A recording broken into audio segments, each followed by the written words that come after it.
out. Is love jihad a forced conversion real? I mean, I'm not entirely sure what that is.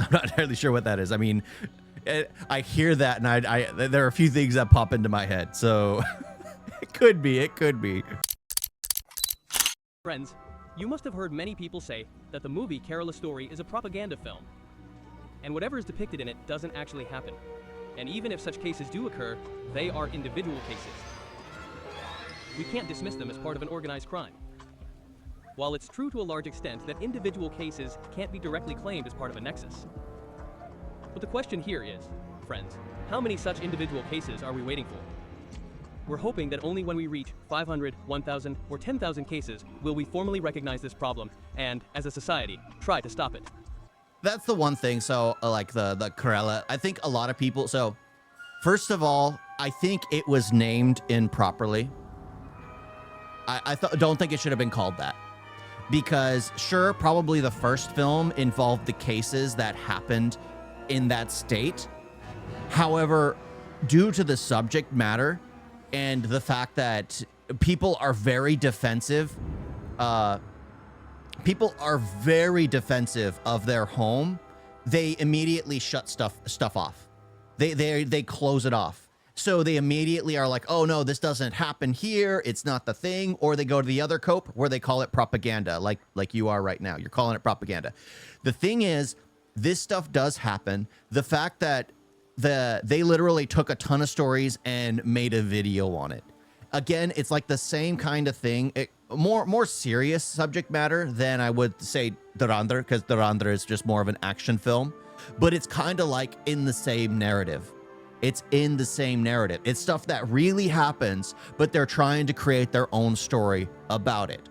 And then a lot of people will always get defensive, always get argumentative, and be like, no, when it's like, yes, this stuff does happen. Does it happen in Kerala? Well, yes, but it also happens everywhere else in the world. I think that's the problem. I think it should have been named something else. I think that's the real downside of the film to begin with. It should have been named something else. Now, if you haven't yet understood what we're talking about, let me inform you that we're talking about love jihad and forced conversion. Love jihad is a controversial concept in which a Muslim man romances a woman of another religion with the sole intention of luring her with his love and converting her to Islam. Now, let me make it clear here. There's nothing wrong with interfaith marriage. If there's genuine love between two people and they want to be together, religion, caste, or nationality don't matter. It doesn't even matter whether they're human. You can even marry a Barbie doll if you want, and no one should have any problem with that. But the main problem arises when you enter into a relationship or marry someone with the sole of converting you. That's the thing. Like, I'm against someone changing. So every time I've spoken to, like, even my my friend when I was in college, growing up, his mother was originally Mormon. She got married and then converted. And I didn't push the question. And the thing is, it's just like, I've never met a Muslim man who is married with someone of a different religion,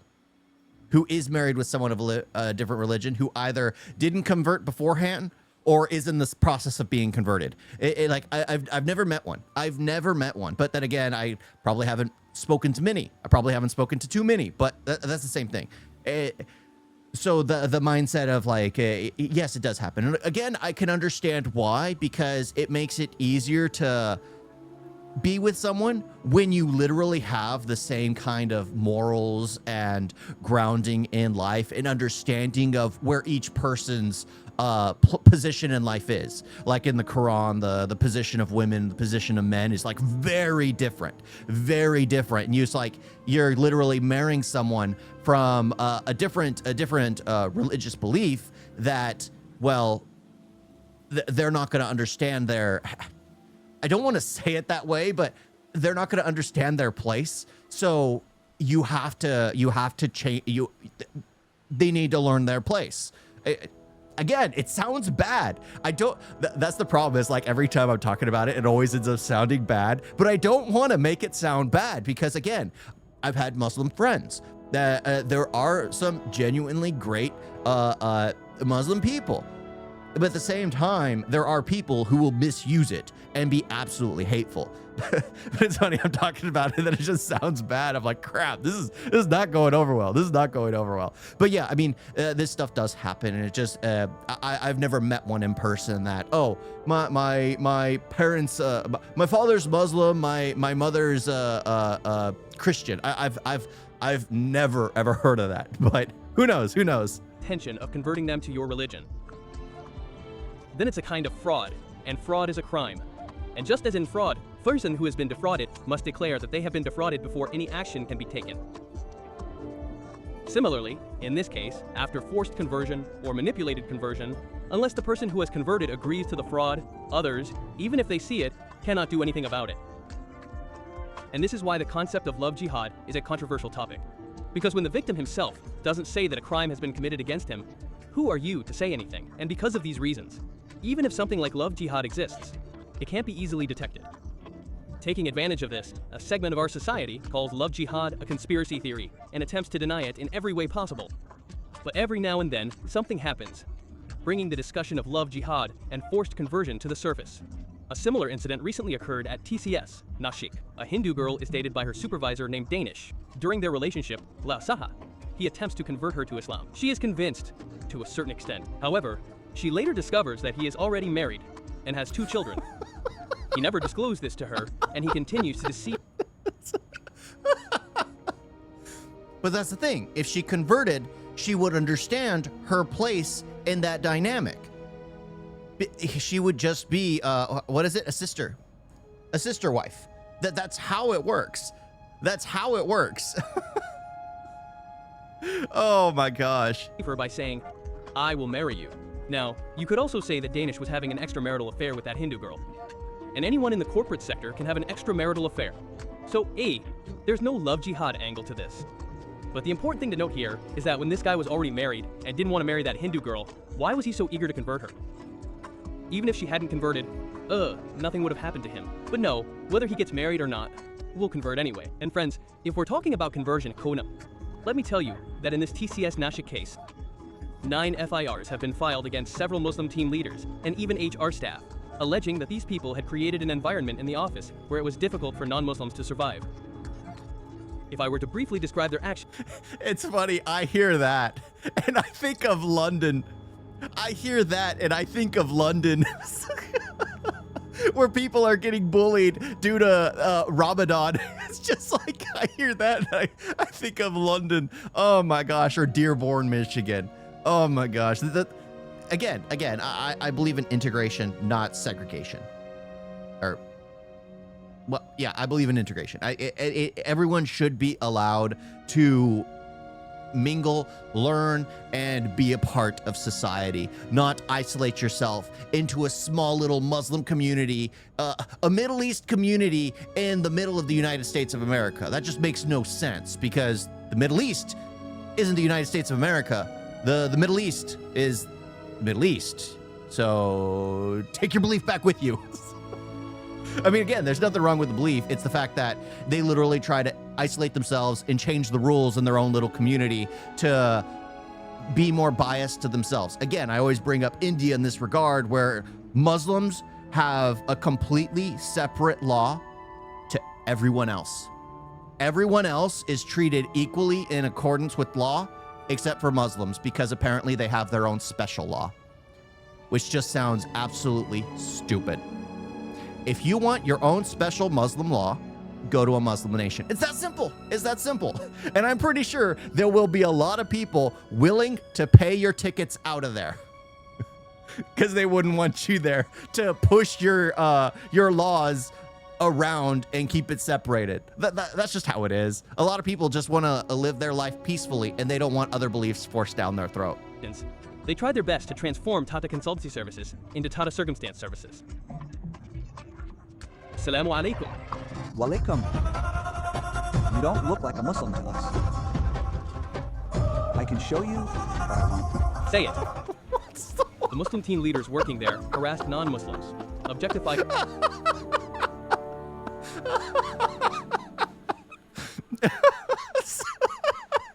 Prove it!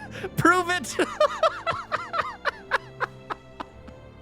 Oh, that's the sad part, because it was like what, last April is like in 20, it was like 2020 last April, on April 20th or 23rd or 24th, there was what was it? It was like 30 people were killed, and they were literally forcing the guys to pull down their pants just because they wanted proof. I mean, say you're not hiding your sexuality without hiding your without saying you're hiding your sexuality. I mean, it's kind of that situation. It's just like, what? What? Ridiculous. Muslims in South India target young women and school girls and make them fall in love and change their religion. I am from South India, and it is real, unfortunately. Yeah, it's real. That's the thing. It is real. The thing is, it's not just South India. It's all over the world. It's all over the world. And the thing is grooming isn't exclusive to some of the evil Muslim people, but it's everywhere. There are a lot of people that are absolutely evil. So it's not just exclusive to like those extreme Muslims that are literally just trying to marry in and convert people. But at the same time, grooming itself is just absolutely monstrous, absolutely disgusting, absolutely disgusting. Women and force them to convert. When people took their complaints to HR Director Nida Khan, she sided with the team leaders and ignored their complaints. When the police received a tip about these activities, they sent their undercover cops to work there. And only when these undercover agents witnessed all this in person were the police able to take action. But friends, if I were to give my opinion on this matter, A, most likely none of the accused in this case will face any significant action. There will be only passing remarks.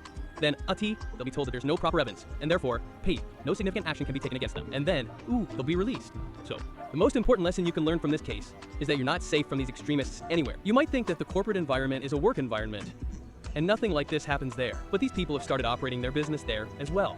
And, at least, the TCS Nashi case has come to light, so people have learned about it. But who knows how many corporate offices in India are currently following this same pattern. I watched a video in which someone explained that the office he works in has biased hiring practices, and the HR manager gives Muslim members more preference. The office is mostly filled with Muslim men, and all those men are conspiring to make Hindu girls their girlfriends. Now, so then it's primarily Muslim men, and then if a young girl applies, the young girl gets hired. Let's just be honest. That's just what's going to happen. And then the men's job is to... Oh. If you look at this from the perspective of love jihad, it might seem like some kind of breeding farm is being run here. In love jihad cases, people often call out the girls, asking why they are abandoning their religion and embracing another, and they abuse them. But in my opinion, they're not 100% at fault. Because their parents haven't taught them about their religion since childhood, they don't feel attached to their religion by default. No one has ever told them that they don't understand the morals that come with their faith or belief. They don't understand, like that's the thing. Is like the same thing happens with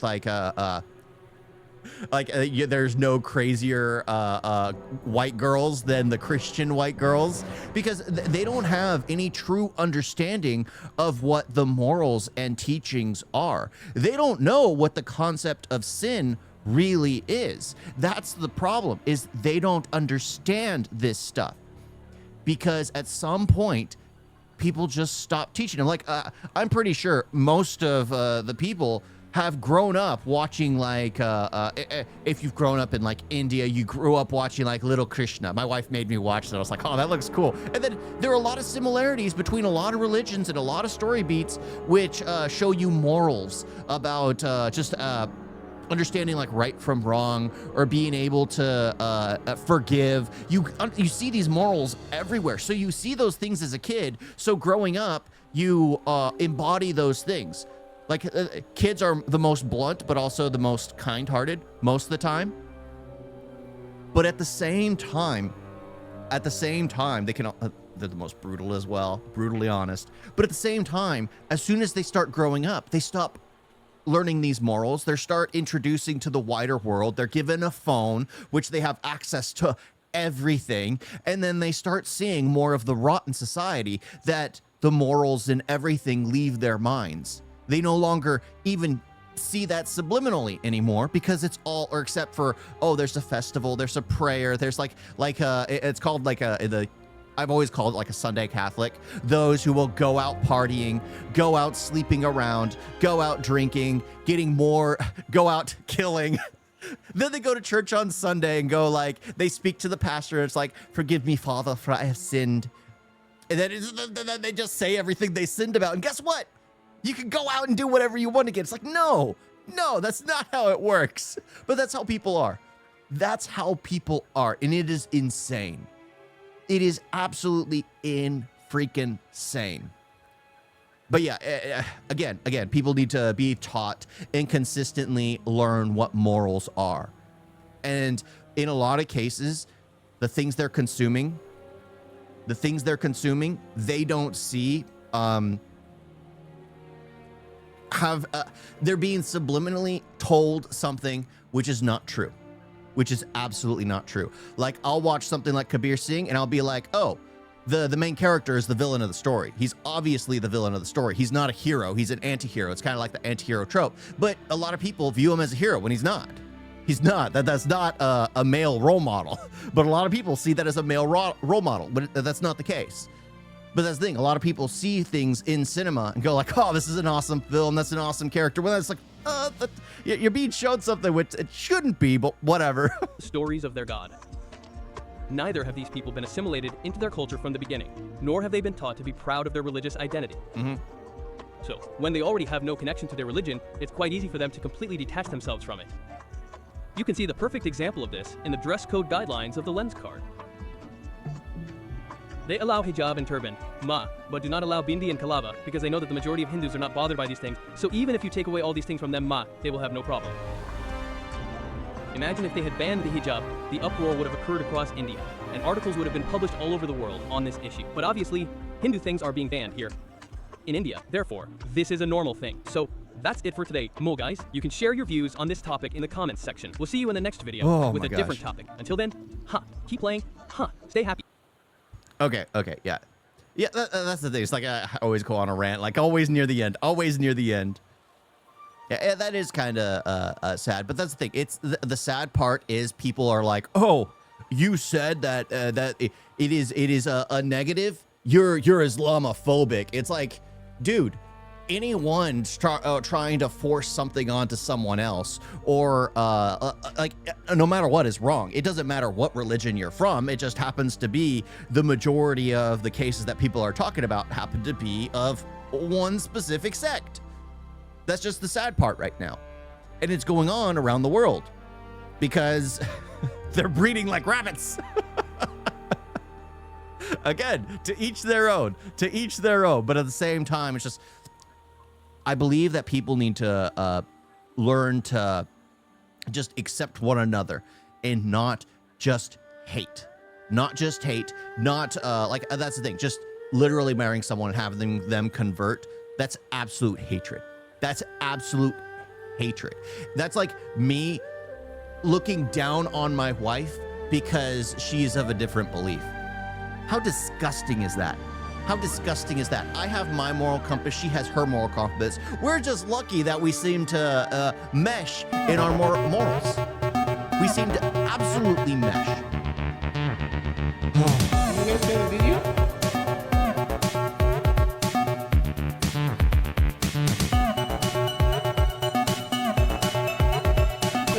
So bad. And don't forget to like and subscribe. Wait on that.